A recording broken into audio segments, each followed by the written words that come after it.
Hey guys, Jared Wesley here of Live Traders, and I am back for another trade review. This one, guys, is very, very important. See, each week I try to review a few trades that I've taken in the previous week, but this week is a little bit different because not only am I going to review a couple trades I took actually from Friday, I'm going to talk about trade management and why it's so important to follow your trading plan. And you're going to see not everybody believes that. They say they do, but when reality comes, they don't follow their trading plan. So a lot of you out there want to know why you're spinning your wheels, why you're not as successful as you should be in trading. It's because you're not following your written trading plan, right? You put something down on paper, push comes to shove, the going gets tough. Maybe you lose the first two trades of the day, but your trading plan says you have to do this, and you don't do it. So let me give you a quick explanation of exactly what I'm talking about, okay?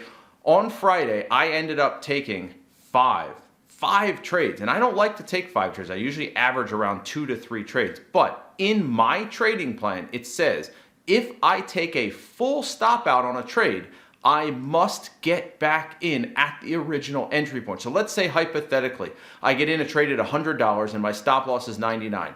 It triggers me in at $100 and then boom, goes down to 99 and stops me out. Well, at any point during the day, as long as it's before 3 o'clock, at any point during the day, if that stock comes back to $100, I have to get back in. Even if I don't want to, even if there's not a pattern on it. Why? It's called the 84% rule, which I've talked about before, but it was in full effect a couple days ago, and you'll see what I'm talking about. So let me quickly explain. So I took 5 trades, all right? 2 of those trades were actually 84% trades.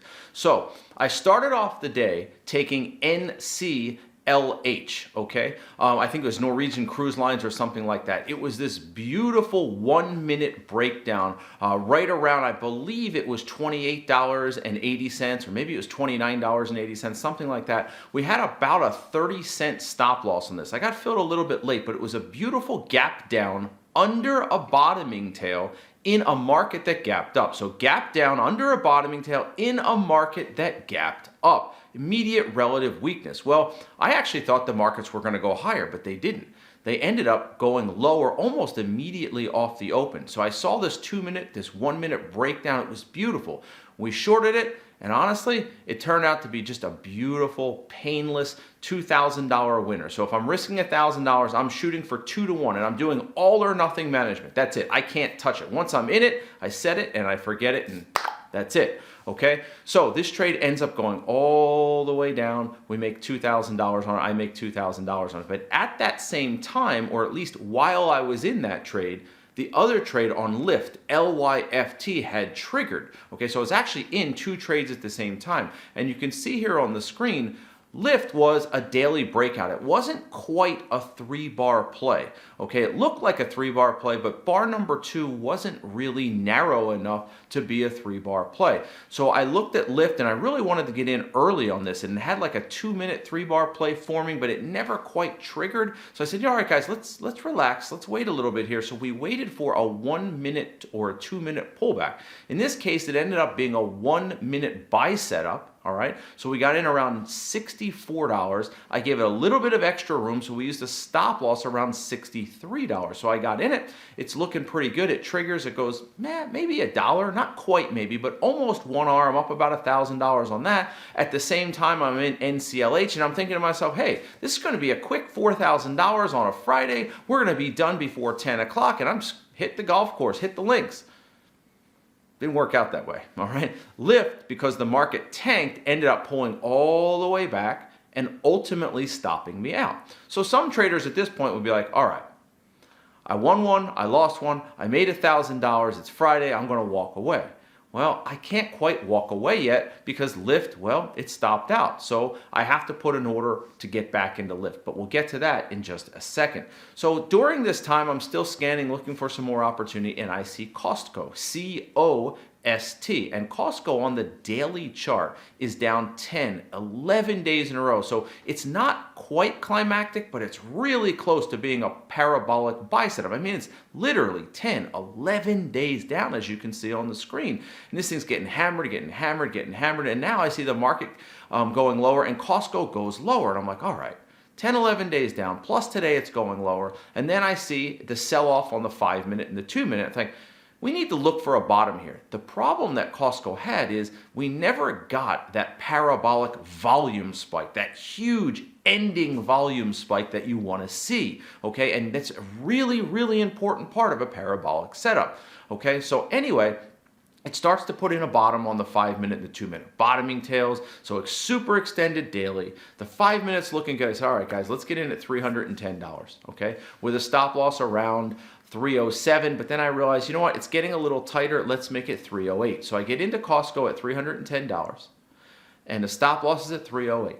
All right, it chops around, chops around, chops around. It goes up about, I'm up about $1,000 on it at one point, and I'm thinking, okay, this isn't bad. Maybe it's going to work. If we can just get over 310, 311, this thing's going to finally fire up. It didn't. It just chopped around. Over every time it went higher, it put in a huge topping tail. Every time it went lower, it put in a huge bottoming tail. It was kind of stuck in purgatory. And I'm like, all right, well, you know, it is what it is. The worst I can do is break even today if this stops out. If it works, I'll make $3,000. It's okay, not too bad, right? Well, long story short, Costco ends up stopping out. So now I'm back to break even for the day. But here's the rub. My plan says I have to get back in these trades if they re-trigger. As long as they re-trigger before 3 p.m., I have to get back in them. Do I really want to? No, it's been a little frustrating morning, right? I'm up a couple thousand and then I lose 2 trades and I'm back to break even. It's like, you know what, just call it a week. Just go have some fun. It's 5 o'clock somewhere, take a drink. You have to follow the rules of your trading plan. If you don't, you're just a gambler. You're just a gambler. The only reason we win as traders is because we're consistent. And when you're consistent, the odds are in your favor. So what happens? Ultimately, it takes a while, but LYFT re-triggers $64, okay? Ultimately, Costco re-triggers. So I'll talk about LYFT first. LYFT re-triggers, and honestly, it wasn't a great re-trigger. It was really extended when it re-triggered. But like I said to you guys a minute ago, it doesn't matter. It doesn't matter how it re-triggers. The 84% rule does not discriminate. You just get back in. Well, it triggered me in. It went about 40 or 50 cents on a $1 stop loss and then stopped out. And you're like, oh, right? Now I'm down. I went from up 2,000 to up 1,000 to break even, and now I'm down $1,000. What happens? I put in my order for the Costco 84% rule play, and I'll put it on the screen. There are people in the chat room like, Jared, don't take it, man. It's just not going to work. That thing's never going to break 310 again, and if it does, it's never. Literally, someone in the chat room said, it's never going to go higher. Basically, you have no chance of this thing working, Jared. It's not going to work. Guys, it's not up to me. If your plan says something, you do it and you don't question it. If you want to alter that plan, do it on the weekend when you're not in the middle of a trade. But if you're in the middle of battle, if it's game time and you're in the middle of the game, you follow the rules. Did I really want to get back into Costco? Absolutely freaking not. No. All right, it was a tough, choppy day, and I'm like, I don't want to get back in Costco. I put my order in anyway, put my stop loss in anyway. What happened?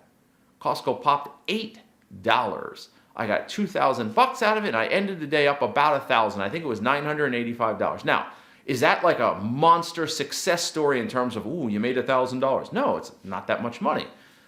But look how the day went. What a roller coaster ride, right? Start on the high, come down a little bit, come down some more. Now I'm below break even. I'm down $1,000. I'm like, oh, it's Friday. I don't want to get into Costco. I get in it, and it works. You don't question your plan in the middle of the game. If you want to question on Saturday or Sunday or after 4 p.m. when the market's closed and you want to, back test your trades and you want to just look through them all, that's fine. But you don't do it in real time. You know why you don't do it in real time? Because it's your emotions playing games with you, period. And the reason so many of you are break even, or 1 month is great and 1 month is bad and 1 month is great and 1 month is bad, and you just sit there back and forth in what I call trading purgatory. Why? Because you're too damn inconsistent.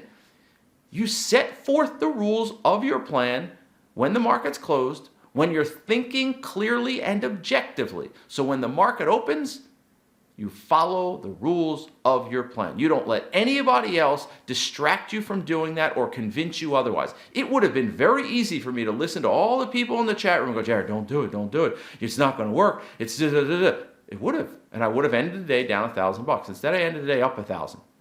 The 84% rule is in my plan. I take it unequivocally. Now, I'm not saying you should re-enter trades. I'm not saying the 84% rule will work for you. Back test it. What I am saying is whatever is written in your plan, because the weakest ink is stronger than the best memory, whatever is written in your plan, you follow it come hell or high water. I don't care how hard it is. I don't care if you're biting your fingernails and squeezing a stress ball.